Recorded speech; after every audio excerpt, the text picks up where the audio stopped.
Hey, Gator Nation. Welcome back to the Respect Our Decision podcast. This is episode 64.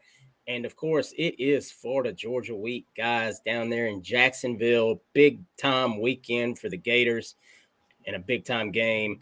As always, I'm your boy Hirsch, and with me, CJ the Man McCann. What's up, guys?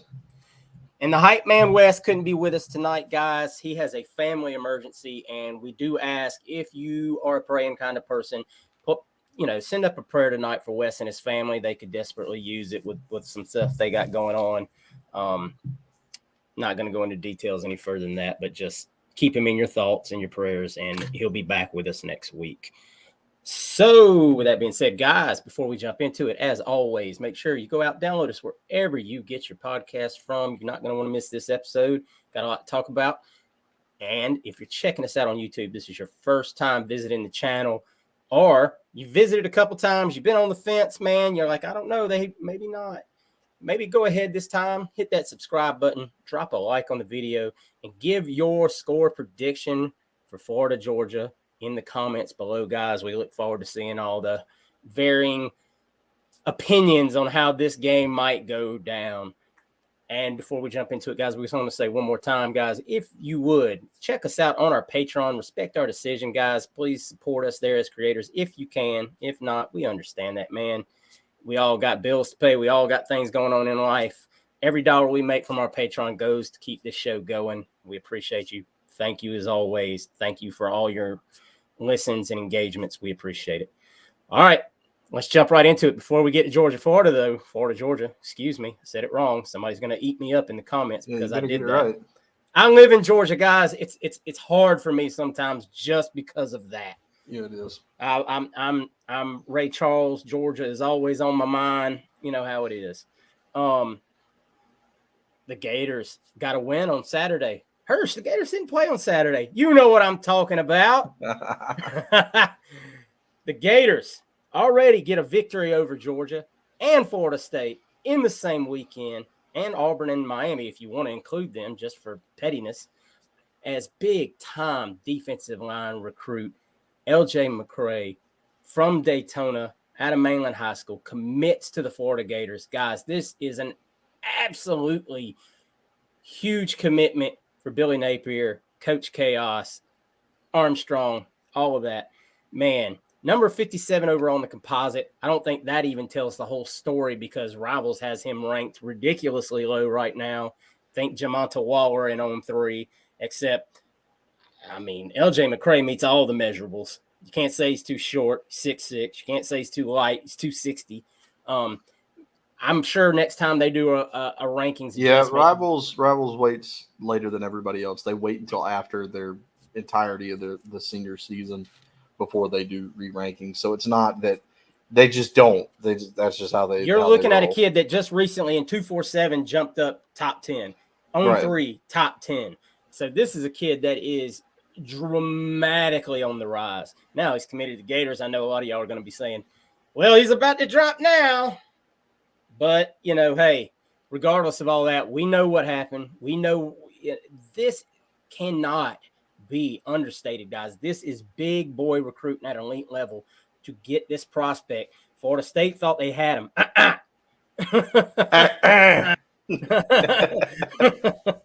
So it's just like I'm still excited from this. I'm getting a little just stuttered up talking about it. CJ, we said it on the show last week that we felt good. We had a little bit of, I don't want to say all the way insider information, but we've talked to some people that said, hey, don't worry, LJ's done. And you ask them again a week later, hey, don't worry about it, LJ's done. And you kind of keep hearing the Florida State buzz and Wilt Fong and those guys saying, oh, we've heard buzz for FSU. We've heard this, we've heard that. Not hearing a lot about Florida, but the guys at Florida kept saying, don't worry about it, it's done. And they were right the entire time. How big? I mean, obviously, I've already stated it's pretty huge. But how big of this is outside of DJ Lagway? Is this the biggest recruiting win of this cycle? I think you could say that. I think as far as like everybody else that was gunning for him, Filsamy is probably the other guy that you look at, but Filsamy was that was really quiet though. over and done, no problem at all. Kid picked where he wanted No to go, drama, no message board, no rambling. bags, no nothing. The only thing we got to worry about him is going to a state fair to get a corn dog and watch a football game. But no, this is about on level with DJ Lagway when you talk about a massive recruitment in the sense too that, like you said, everybody that we had talked to that is in the know, that knows somebody, was very, very sure of themselves in this situation, which was weird because the national media had it anything but. They were Georgia, Florida State. I think there was even rumblings of a late Miami push at one point. I think that people had talked about that, but nobody in Gatorland, in our side of it, everybody seemed pretty steadfast. Nobody was really worried. Florida's been recruiting the kid since he was in middle school almost. That was a guy that was on the radar. They've been recruiting him longer, I think, than anybody else. I think that went a long way with him. But, they did everything they needed to do. They won this. When you talk recruitments and you talk, winning these recruiting battles, you don't want to – this is one of those things where when people talk about the wanting to recruit better, this is what you're going to have to deal with. You're going to have to fight off schools for these kids. They're not 3-star projects that you can offer them, and then they look at their list and they've got Rutgers and Ball State on there, and they get a Florida offer, and it's a no-brainer. These are kids with big offers from big schools. This is going to be difficult. And to get LJ McCray is big. LJ is a heck of a ball player. He's a guy that can come in, and as we've seen from our other guys that have come in on the defensive line, can come in and make an immediate impact, can get rotated in right away. He can be a guy that you're going to see next year a ton, just like you see Kelby Collins and TJ Searcy and those guys. So definitely a big win. It's probably one of the biggest of this season. And this really, to me, and I don't want to speak too soon, but this really feels like this helps solidify Florida for a top 5 class. I feel like this has got us kind of firm footing. Still a few more guys left on the board, of course, but this feels like this has us in a good spot to where we really can't drop out of that top 5, which is kind of where we've all wanted to be, is within that top 5. Of course, you want to be number 1. Everybody wants to be number 1. But you look at who's number 1, and we're right below them. We're number 2, but we've got a high blue chip percentage. We've got something stupid like 77%. Georgia's got 81. It's insanely high. I mean, you're right there. You look at other classes that are down there that don't really meet that. Florida State being one. Florida State, when you look at their class, they've got about extremely top heavy. They've got about 8 guys who are 4 stars and up to 13 guys that aren't, and that's it's really top heavy. Of course, with Florida State, their goal is to really not take a bunch of guys that they would be upset to cut because they want to put portal guys in there. That's the way they're doing things. It's working for them. I mean, hey, whatever. That's their strategy. But that's what it kind of seems like on the outside. Get a few talented guys at the top, fill the rest of the spots with the portal. You got a few project guys. If they work out, great. If they don't, then you can send them up the road. But Florida is investing fully into the idea of high school recruiting, which is what everybody believes is the exact recipe to be a champion. To be a contender is you've got to recruit well out of high school. This portal thing is too uncertain. There's too much, variety in it. There's not enough, you don't know what you're going to get. It's a mixed bag every year. You could have great players. You could have not so great players. And I had another wrinkle to that just popped in my brain as you say that. What if next year the NCAA, you're Florida State and you build your roster this way, and then next year the NCAA, for whatever reason, makes one of their silly, out of the blue rule changes, you're screwed on a long-term projection because all of a sudden maybe you can't add 10, 12, 13 guys from the portal to maybe they cap how many portal guys you can bring. Yeah, who knows? The NCAA can do anything. I mean, we've seen them do crazy stuff before, change the rules on the fly every year. And that's what I'm saying. Like, the old school way to me is always the best way. It's the way Georgia built their roster. It's the way Alabama built their roster. You get talent on top of talent on top of talent. This is, like we've said it over and over, this is a extremely young roster from top to bottom. At the end of the season, with the exception of some surprise portal guys that we're not going to go into speculating on right now, and you can probably guess. You've got two eyes on who's not playing and who is. Right. You're not going to lose a lot of guys through attrition. So if you take 25, 26 kids in this class, you're only going to have room for 2 to 4 portal guys, maybe 5, 6, depending on if a couple of surprise guys enter. I mean, you're really, but that's how it should be. Talent, young talent, young talent. Okay, you know what? We need a right tackle so we can slide Damian George to guard. Let's go find an elite, not elite, but a solid, road grading right tackle. Let's go find another safety player or a linebacker or a receiver, like, to replace Rick. That's where you can be picky about it and say, we only need 2 or 3 things. Right. Yeah, you're not having to rely on, Colorado type 10, 15 guys. Yeah, 10, 15 out, 20 in. Right. Kick 3 Florida more out. State's doing the same thing. Florida State's getting 10 guys in the portal. I mean, depending on what the NCAA does, I mean, they might not do anything. I don't know. That's the thing with the NCAA. You can't bet on it. That's the thing. Right. Because like I said, if they came out next year and you said, oh, you know what, this transfer portal thing's out of control. It's not working the way we intended it to work.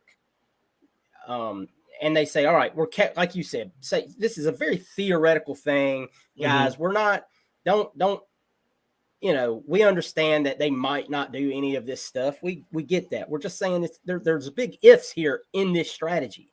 But what if the NCAA came out next year and said, you know what, you can only take 10 guys in the portal from now on. We're capping you at 10.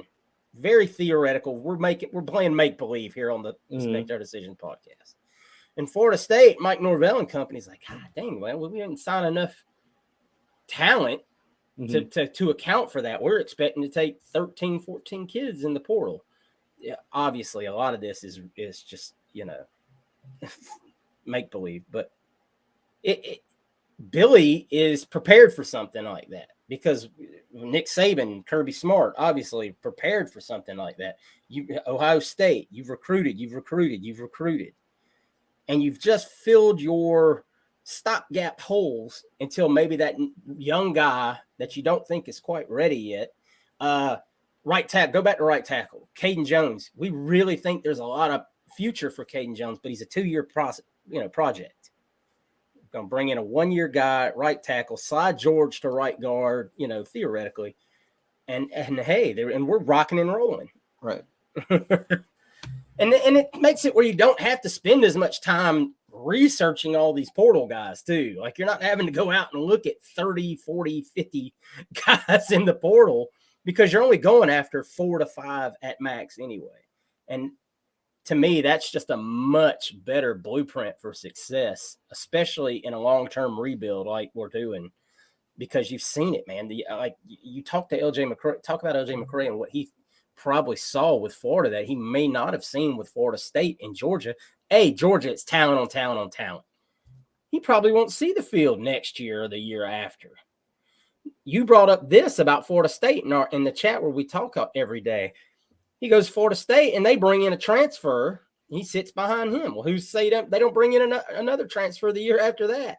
They've got a lot of kids on Florida State's roster that have been there a long time and have not played due to them bringing in a lot of guys who have transferred.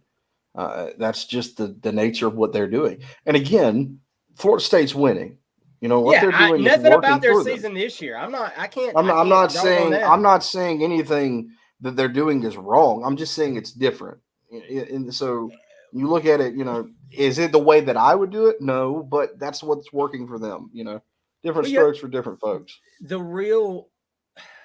I would say that the real grade on what they're doing, if it's good or not, will come next year because they lose so much of these guys they've brought in. And if they can't have another year in the portal where they're grabbing this guy, Keon Coleman, and the defensive tackles that they grabbed, and the offensive lineman, and Jaheim Bell, who ain't done crap anyway, but, they raved about him when they got him. You can't go out and grab, if you grab out if you don't grab enough pieces to replace all these pieces they're going to lose after this year, and they may fall off the cliff. I mean, they've had a quarterback for 7 years now. I mean, he's he's like you said, he's approaching Chris Winkie territory. I mean, you know, he played with Jonathan Grenard at Louisville. Now, if next year they're 7-0, 8-0, rolling into week 8 or 9 a season, hey, what they're doing is working. We can't argue it. But, you know, we'll have to see. Anyway, enough about that, guys. Huge victory over both Georgia, Florida State, getting LJ McCray. The next question a lot of people have with that is, well, how does that impact Zay Mincy? And the honest answer is, you really don't know. They're not a package deal. They're not one of these package deals. Does it hurt? No. It can't hurt because now he's in his ear every day. Right. But does it guarantee it? Absolutely not. Miami still very much involved. Bama coming on strong. So this is another one of those battles you want to win. Yeah, it's a big boy recruiting battle.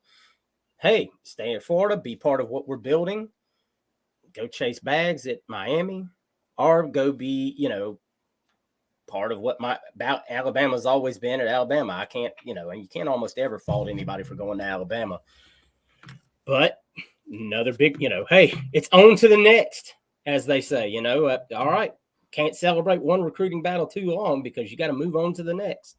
And with that being said, you know, obviously the rules have changed of Georgia-Florida weekend to where now you can have recruits at the game. They can't be on the sideline. Coaches can't converse with them and all that. Not a whole lot of huge, you know, advantage to this, but they can be in the game. They can be on your side. They can, you know, be in the Florida Gators section of seats. I'm sure they have. I don't know how exactly they did it last year. It was Georgia's weekend last year because they were the home team. So Georgia could have recruits. This year, it's us. So we're going to just give you a small list of guys that, as of now, are either said they're going to be at the game or are possibly going to be at the game. One, Alabama commitment, Jameer Grimsley, defensive back, a guy that we've feverishly been on to trying to flip out of Tampa. So good to have him visit. You know, you want to put on a good show for him. Jarrett Gibson is rumored to be there. He's going to try. Once again, I don't really know why, other than maybe he's just trying to get in as many free football games as he can before he leaves. You know, the kid grew up a Gators fan. Maybe he just really likes coming to watch the Gators play before he moves to Texas because he's going to Texas. Kendall Jackson, Florida Gator commit. Adarius Hayes. Big time to have Adarius Hayes back and, you know, watching a Gator game. Tight end Amir Jackson out of Portal, Georgia, who recently just, you know, Auburn was after this kid very hard. And he came out this week and said, I'm done. I've seen all I need to see. I'm a Gator. Big time news. Miles Graham will be there with his mom and dad. Nasir Johnson will be there, which is big. He was in Athens last weekend or the weekend before. He was in Athens. So good to get him back. His family are Georgia fans. He's going to be wearing Gator gear. Kind of awkward, but hey, we'll take it. He's, you know, Josiah Davis, Mike Williams, Florida Gator commit. And then we get into some interesting names. Makai Burrow will be back visiting the Gators as a Gator visitor. You know, they decommitted from us a month or so ago, and we thought maybe he was going to flirt with Georgia a little bit, but now it looks like he may rejoin the class. We need him. Big time defensive tackle. We'll, you know, hey, let bygones be bygones. Right. Michigan commitment, Justin Denson will be there. I think Justin Denson is a fallback plan way down the line. He's one of those kids you could probably call up next week and say, hey, you want in the class? And he'd flip his commitment, you know, fast as your morning pancakes. Some 2025 kids that'll be in the house. First off, 5-star wide receiver, Alabama commitment, Jamie French will be there. That's a big one. Obviously, real hard to flip kids from Bama. That kid, big-time receiver, probably the best in the state next year. Solomon Thomas, offensive tackle right there out of Jacksonville. Great to keep getting this kid to come to Gator games. We need him. He's a top 30 prospect right now, currently in the 2025 class. Jalen Wiggins, 4-star defensive tackle out of Tallahassee, coming to see us.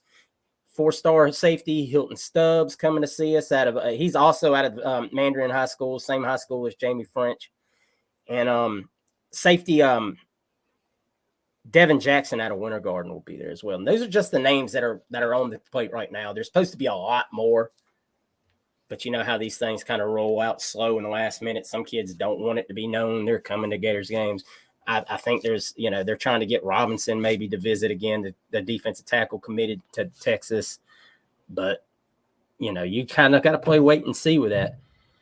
Like I said, guys, there's not a whole lot about. I mean, it's good to have these kids come and watch, but the biggest thing is you want to put on a good show for them. You want to have a good showing on the field. You want to, sell them that, hey, we got something young coming up. See all these young guys out there playing, hey, 12, 13 true freshmen played against number one team in the country.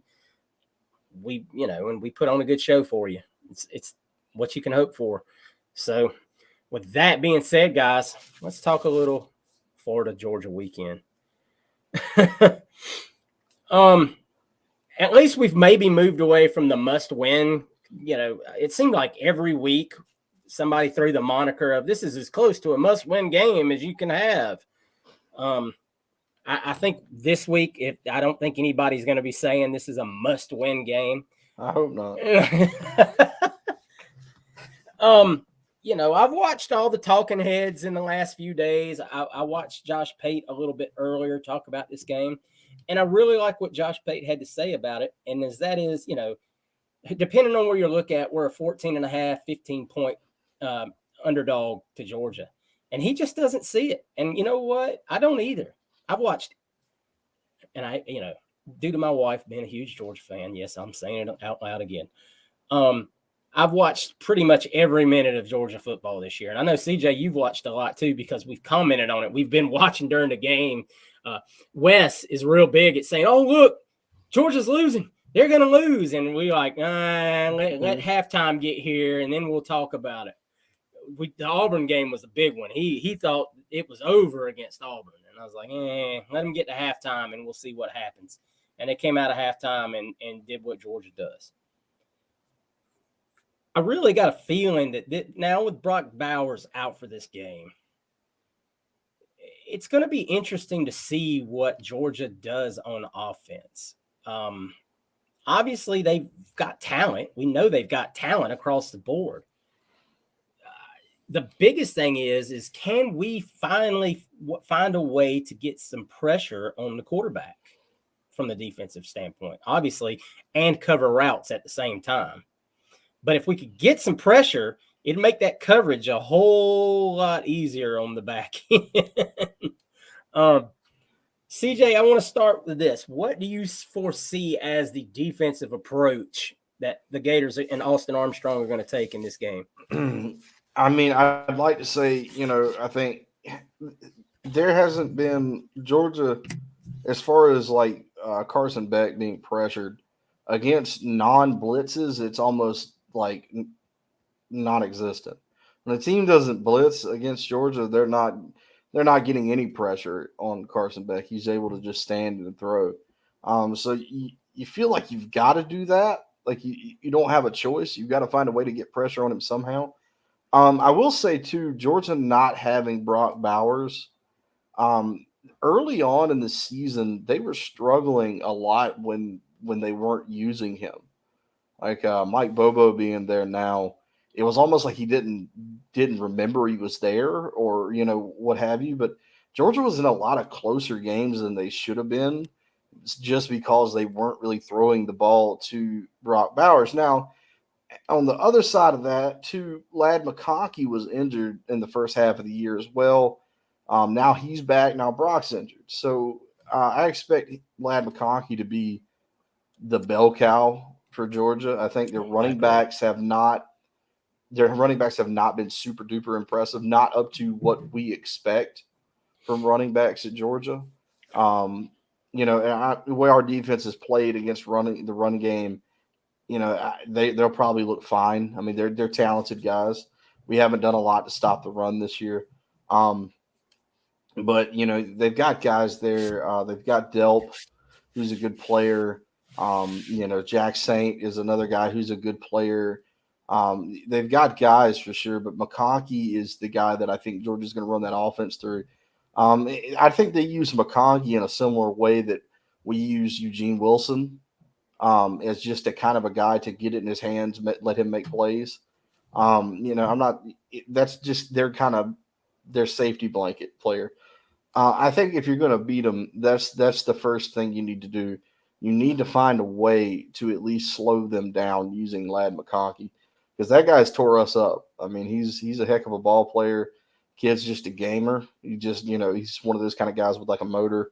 He just loves playing football. He's a football player. He's a less talented Ricky Pearsall. Right. He's not like a superior athlete. He's not like this kind of guy that you're like, oh my God, look at his 40 time, look at his vertical, any of that. He's just a guy that makes plays. He reminds me a lot of like Hunter Renfrow was for Clemson. Good comparison. Very good just a guy that gets open, like he really fights for it. So he knows his assignments and he plays right. Good sound he does football. he does his job, and he's going to do his job well. And I think that's I think this is where you look at with the game. That's going to be the guy you're going to have to stop. If you can slow Ladd McConkey down, make Beck make a second read, maybe you can get to him easier. But I think that's the recipe you got to dial up on defense. I think you got to bracket him. You've got to do what you need to do. Put two guys on him. Get a safety to spy him. Whatever you need to do, you've got to make sure that guy isn't killing you, because if he is, then it's going to be a long day. But definitely you need, we talk about bringing pressure every week. So we sound like a broken record. We want to see the pressure. And I think we're sending pressure. The pressure is just not getting home. We could look at a bevy of different reasons of why. It's a lot of it's execution and effort. Losing your assignment, trying to do too much, not taking, the easiest route to the quarterback. Sometimes they make it harder on themselves than it really needs to be. This is going to be one of those games where defensively Florida is going to have to play the best they've played since. If they show up and play defensively like we played against Tennessee, you're going to be in this game in the fourth quarter. You're going to look up at that scoreboard in the fourth quarter, and it's still going to be a good ball game.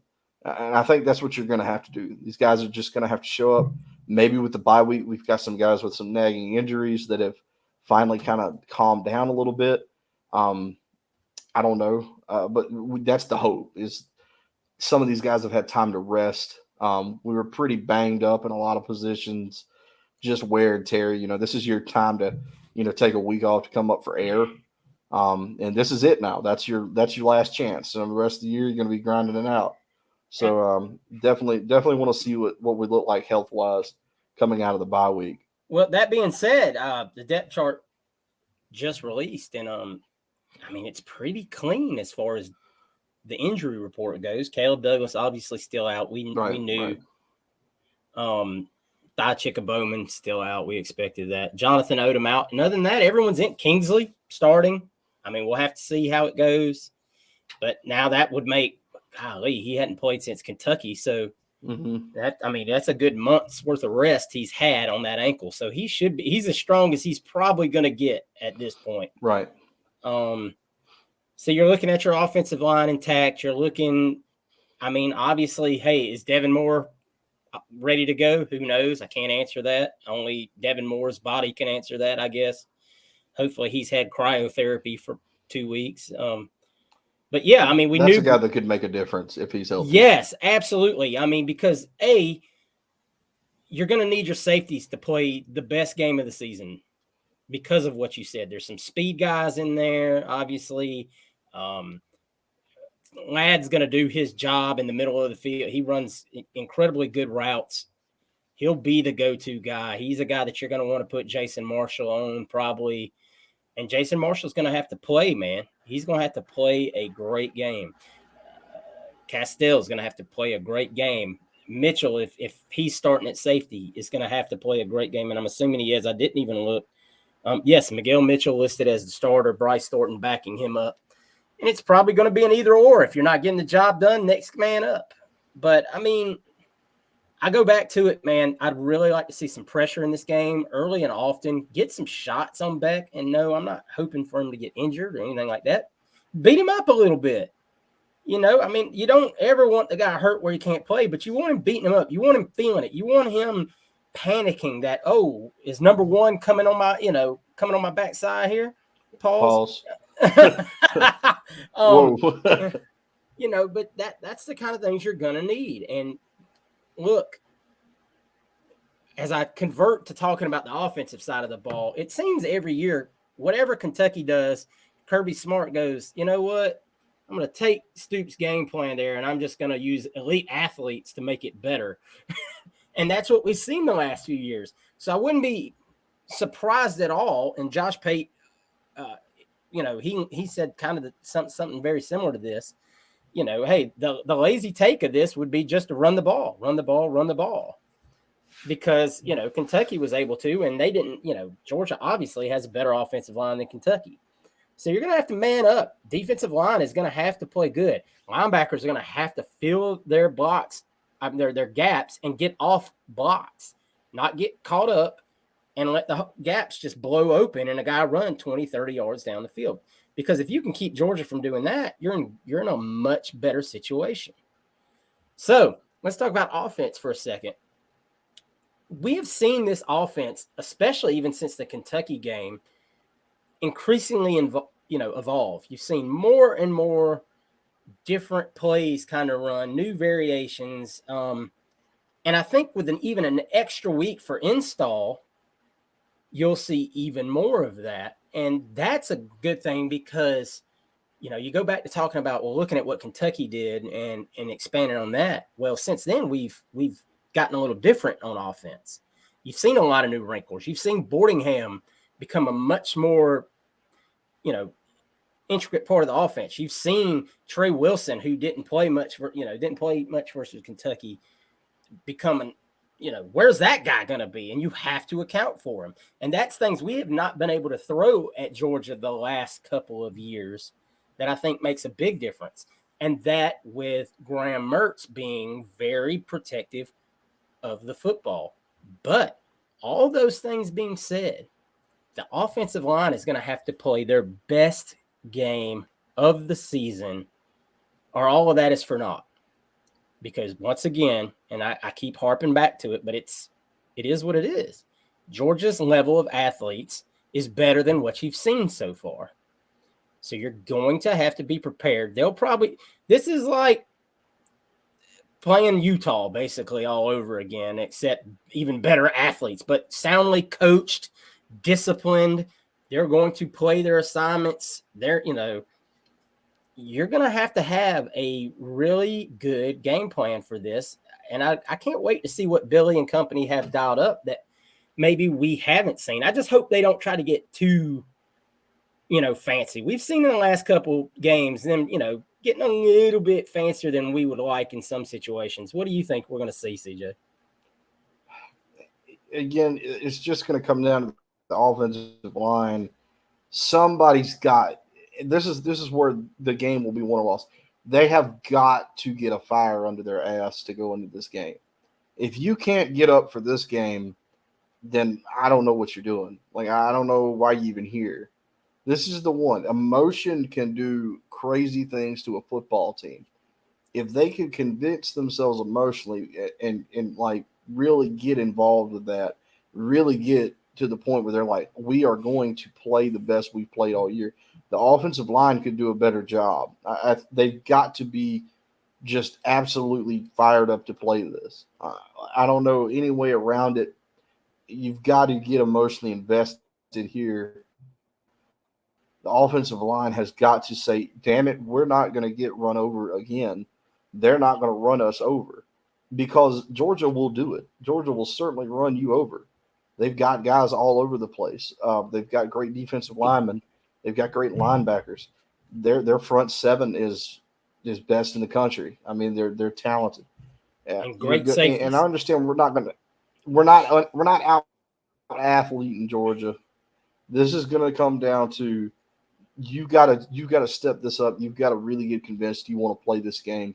The old saying, I've said it many times on here: football doesn't build character, it reveals it.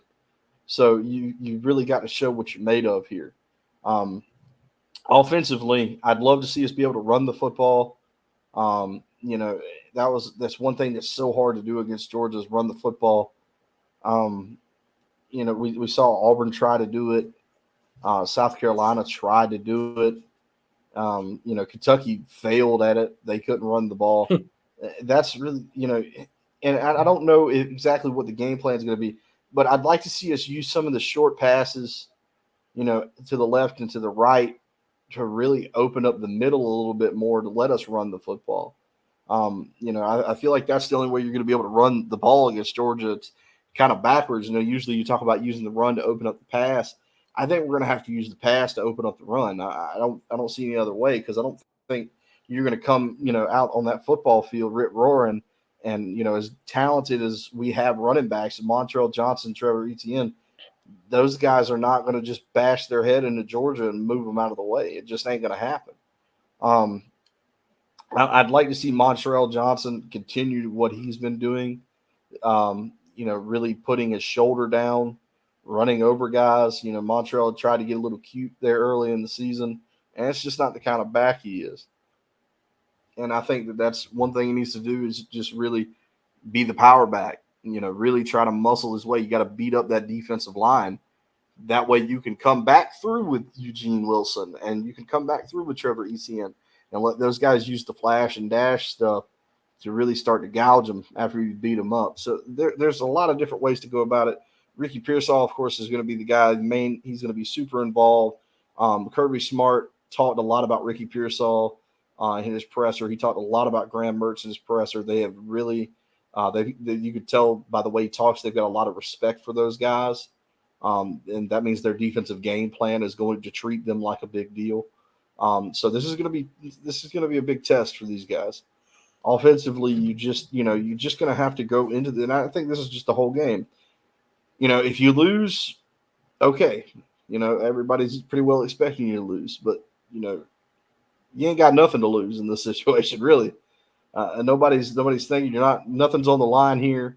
You're not going to win a championship this year. You're not going to Atlanta. That's just not this team's destiny this year. We got a long way to go. So play loose, play motivated, play like you got nothing left to give.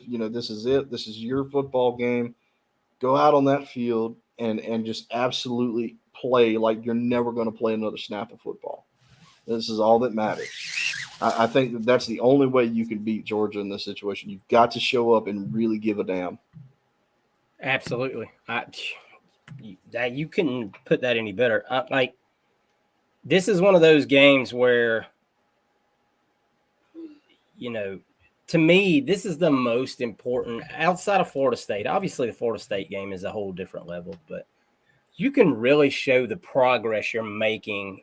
And if you've started to close this gap with how you perform in this game, like you said, well, no one's expecting Florida to beat Georgia except Gator fans. I mean, obviously we expect it, but is it reality?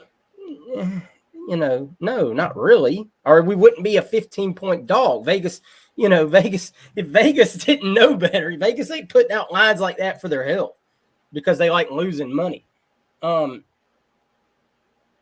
at the end of the day, Billy understands. We saw it with the Tennessee game, how he understood beating that rival team was such a big deal. Billy understands the concept of Florida, Georgia. He knows how big it is. He knows Kirby Smart. Austin Armstrong worked for Kirby Smart in 2019. So he's got vested interest in this too. People call him, oh, he's the next, up and coming next Kirby Smart. You think that guy don't want to prove that against Kirby Smart? I mean, there's a lot of things in play here, and I really look forward to seeing the level of intensity that the team has when they come out at 3:30. I love the timing of the game. Like I said, I don't like noon games. I'm not a big fan of. I like that middle of the day game. You got time to wake up, get energized, get that practice, the walk through in. You're not rushed. You're fresh. You don't sit around all day either, though, Right. stewing on it. It's that right in the in-between where your mentals are just like, okay, I'm ready to rock. And we've seen it throughout the years. We've seen the tone setters, and that's what I want to see. Brandon Spikes is on that sideline. Now think about this. Tell me Brandon Spikes isn't up in Shamar James' face or Scooby's face and saying, do what I did. Hit somebody. Set the tone from the get-go. Let them know that just because you're a young team that everybody says, the Gators can't beat Florida. Let them know you're here. Let them know that you can play with them every snap of the game. And look, man, I look forward to it. Like I said, I want to see the energy coming out in that first couple series. And you'll know real quick if this team is ready to go versus Georgia and if they understand the magnitude of the game. All right, CJ, what's your score prediction? It worked out pretty good last time. I picked South Carolina to beat us, and we won. So maybe I'm on a streak. The Dogs are going to beat us. I don't think they're going to run us out of the building. I'd take the Dogs 31-21. I think you're looking up at the scoreboard in the fourth quarter, and it's 21-24, and they're giving them a fight. I think that's the hope right now. You were right there on my heels. I already had 31-23 Georgia written down. I had that written down for the last 15 minutes, sitting here going, what's it going to be? And I'm with you. I think that fourth quarter, I think it's going to be still pretty tight. I don't think it's going to be a decided ball game. And I think, we're going to give it all we got. I really do. It's just a matter of a young team having enough. Look, it's one of those Rocky versus Creed 1 kind of things, man. You're just going to have to be the underdog and land more punches. Can they? Yeah, they can. We've seen upsets in this game before. This isn't, it's not, they don't play, on paper we're going to lose. If the Georgia team that played versus Auburn plays in this game, we can beat them. If the Georgia team that played against Kentucky shows up, we're going to have to play the best game of the entire season from first snap to last snap, and no special teams mistakes, no dumb penalties, all that stuff. You're going to have to play a very disciplined game. And I hope that's where the 2 weeks off doesn't bite us in the butt, that we're so hyped up, that we come out like we did versus Utah and make a bunch of goofy mistakes right off the rip. The good thing is we're not in an opposing stadium half, 2/3 of the way across the country. We're right over in Jacksonville. So, all right, guys, that's our predictions. Don't get mad at us for picking Georgia to win the ball game. We're trying to be realistic. If Wes was here, he'd pick Gators to win because he's the hype man. He picked us to win last year. He's never going to pick us not to win because he thinks Kirby's a sucker. We know this. All right. So that's my shout out for Wes. He's not here to say it. Beat Kirby to sucker. All right. All right, boys. It's time for week 9 pick 'ems. We all went pretty even last week. Hirsch 7-3, CJ 7-3. Wes went 6-4 because I think he picked Penn State to win, the game was exactly what we said it was going to be, boring and uninteresting. So that brings it on the year. Hirsch 55-25, CJ 54-26, and Wes 52-28. I'll have Wes mail in his picks before Saturday. Obviously, he's not here to make them, but I will write them down and I will make sure they're accurate. I will not, I won't cheat and say he picked them all wrong. Yeah, Hirsch. Wes went 0-10. Believe me, Wes don't need any help being on the downside of the picks. All right. We're going to start out there in the Big 12 again. Oklahoma on the road at Kansas. We thought Oklahoma was going to shell shock UCF, and of course they played neck and neck with them until the final buzzer. CJ, who you taking in this ball game? I'm still taking Oklahoma. Last week I don't think that was indicative of what Oklahoma is. I think they're better than that. Trap game.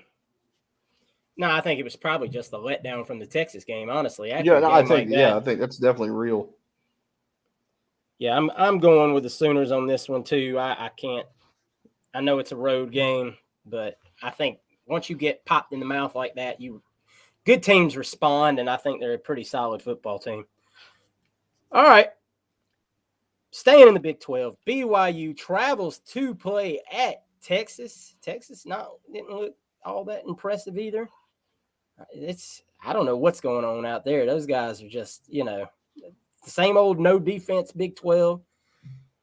They're going to find a real surprise when they come to the SEC when they have to start playing real defenses. Who you taking with that as BYU travels out there? Hook them. Give me Texas. BYU's a pretty sound football team, but I don't They're think solid. I don't think they can pull this one off. All right, ACC country. Those Duke Blue Devils, boy, they had them going for a while there until FSU laid a dirty hit on their quarterback. Yep, I called it. All right, Duke travels to Louisville. CJ. Louisville. Give me Louisville. I think that loss last week, and I don't Think that know was the what end kind of the Duke condition run. Riley Leonard was in it. I think that took all the wind out of them. And I believe Louisville was off last week as well. So, and I think Duke's, you're right. Duke's still not going to have. I doubt their quarterback's playing. So, all right, let's travel. Let's have a little SEC East conversation here. This ought to be a pretty good football game on paper. Tennessee travels to the Bluegrass State to play Kentucky. After taking a heartbreaking loss of almost at Bama. I'm going to take Tennessee just because they usually beat Kentucky. Like, that's one of the teams that they can beat for whatever reason. They've got a losing record in the last 9 seasons to Vanderbilt. But they can beat Kentucky. I don't really understand it. I'm going to go with Tennessee too, just because I don't think Kentucky's offense has enough. I don't think they can go punch to punch with them. I just really don't. And I'm not saying that Tennessee is this high scoring offense, but I think they're more explosive than Kentucky is, because Leary just, unless that running back just has another career day, it's real weird. I guess it's like they say, we really are their Super Bowl. Mm-hmm. I think so. Okay. If you thought last week's Ohio State game was boring, this week's ought to put you to sleep for sure. Ohio State at Wisconsin. I mean, Wisconsin's offense is bad. Fickle's got a lot of work to do up there. Those people are realizing that Graham Mertz was not their problem. Yeah, give me Ohio State by a lot. I don't even think it's going to be close. Yeah, I'm going with Ohio State as well, guys. I know this slate of games is not that great, and like MJF said, it's really mid. It's not a good slate of football this week. It's really Georgia. It's really Florida and Georgia, and everything else kind of just background noise. All right, let's go back to the SEC and talk about two programs that are going south fast. South Carolina goes out to Aggie Land to take on Texas A&M. Who are we taking in this one? Give me A&M. Really? I mean, man, South Carolina they're rough, man. I don't know if how their wide receivers after they got hurt last week, they're kind of beat up. I mean, it ain't doing good for them. Not. I don't think in College Station is going to do them any favors either. You know what? I hate to pick Jimbo, but yeah, I think this is why I'm going to say Texas A&M, is I believe their defensive line is probably the best product on the field, with Nolan in them.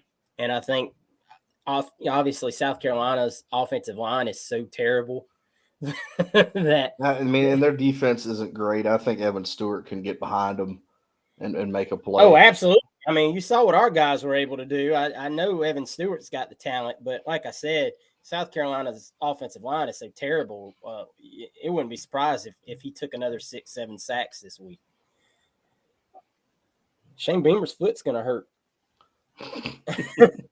All right, staying in the SEC, Mississippi State at Auburn in another battle of mid. Oh God, man, these are two terrible offenses. We watched the Arkansas Mississippi State game last week, and that thing right there, boy, whew. Um, I'll take Auburn, and I really don't know why. I'll take Auburn because they're the home team, and I think that's the only advantage that anybody's got in this game. I really don't know why. I think that there'll be enough crowd noise just to make it, kind of crazy for Mississippi State. If Jordan Hare, those folks can get up and come to the game, Jordan Hare is very respectable when it comes to stadium noise. All right. We got 3 Pac-12 brawls to finish out the slate this week out there where anything can happen on any given Saturday. We're going to start. Oregon State travels to Arizona. Arizona's got a pretty good little quarterback out there. Yeah. I'll take Arizona because they're at home. I like Oregon State a lot more when they're in Corvallis, but I'll take Arizona at home. I'm going to take Oregon State in this one. I think their defense is still good enough to get the win on this one. Like I said, I like Arizona's quarterback. I just don't like the rest of the team. Yeah, all right. No, I get it. Colorado and Coach Prime traveled to California to play the UCLA Bruins. And the young phenom, Dante Moore. You know what? After they got embarrassed last week, give me my doggone theme music. Coach Prime takes the dub. Cut the bull junk. Give me one of them wings. Cut the bull junk. Give me one of them wings. Yeah, man, I don't know. I think Colorado can pull this one off too. I think they'll out offense UCLA. They're gonna have to. I mean, they don't play defense, so yeah. I don't care. Travis Hunter can't. He's gonna like a basketball score when we get Travis Hunter can't play all 11 positions. I think Colorado can score more than enough points, and UCLA won't be able to stay with him with a freshman at quarterback. That's just kind of my take on that. All right. Here's the heavyweight matchup of the week. Once again, Oregon finds their way into the top game of the week against those pesky Utah Utes that knocked off old USC. Utah, man, not looking like a bad loss more and more as time goes by. Bryson Barnes is finding his footing. And you know what? Give me the Utes. Give me the damn Utes. I'll take the Utes again. I think they upset Oregon. I mean, I could totally see this game, Oregon totally winning this thing, but give me the Utes, man. In their place, that defense, Kyle Whittingham, I mean, I think they could pull it off. Man, I'm going to tell you right now, I'm going to do it again. I asked for trouble. I'm going to take Bo Nix, or Boregon, as I like to call it.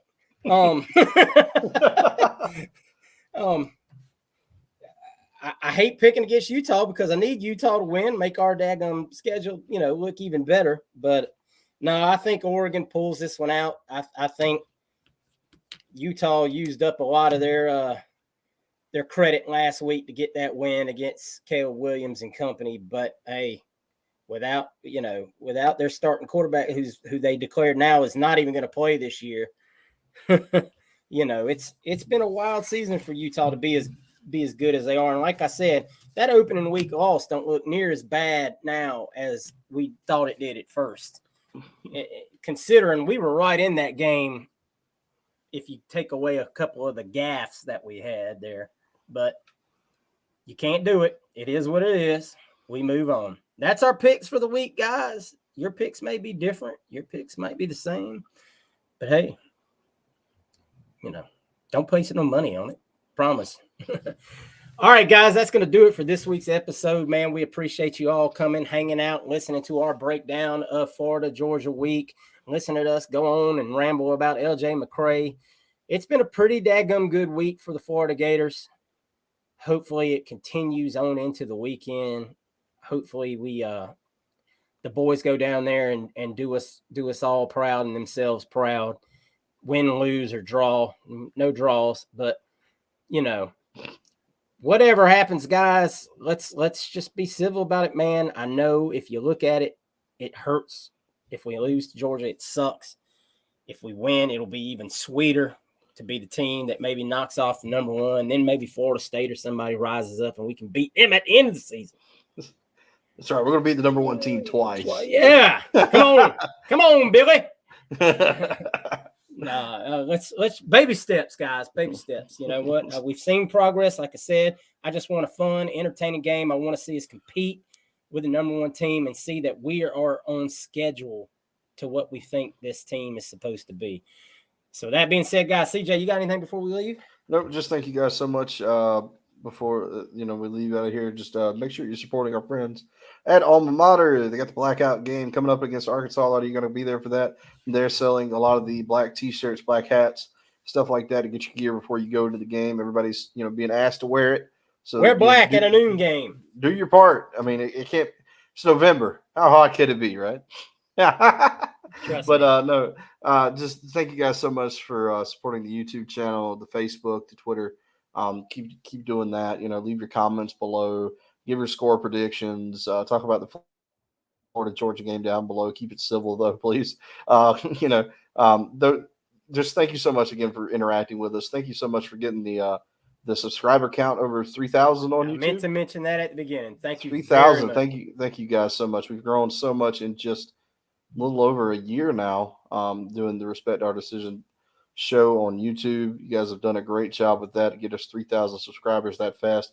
We're going to try to get another 3,000. You guys are supporting us, and we really appreciate you. A lot of this wouldn't be possible without you, so thank you so much for that. And Wes isn't here, so make sure you guys support our veterans. We're going to be talking a lot about the Veterans Day stuff next week because that's why we're playing the game. That's why we're wearing the black jerseys and stuff. So I'm sure we're going to talk a little more about that next week. But thank you guys so much for everything you do. We really, really appreciate you. Yes, sir. We will definitely be talking about the veterans next week, as we know that's what the black jerseys are for, guys. Don't lose sight of that. Regardless of what your take is on black uniforms, we should wear them. We shouldn't wear them. I don't like the way they look. Why is it a noon game? All valid. Hey, those are all valid in one way or another. I mean, that's your opinion, and you're more than welcome to have it. But remember at the end of the day that this is for the veterans, and those jerseys are going to be auctioned off after the game with the proceeds going to veterans. So at the end of the day, that is more important than how we feel about, the black jerseys. So guys, thank you as always. We love you guys. Have a great, safe weekend wherever you're being. If you're going to be in Jacksonville, be safe. Don't drink too much too early. You know how the rules go. And if you're going to be at home, man, just hang out, be safe, enjoy your loved ones, enjoy the game. And as always, go Gators. To hell with Georgia. Go Gators. My God, he ended that. He was vicious.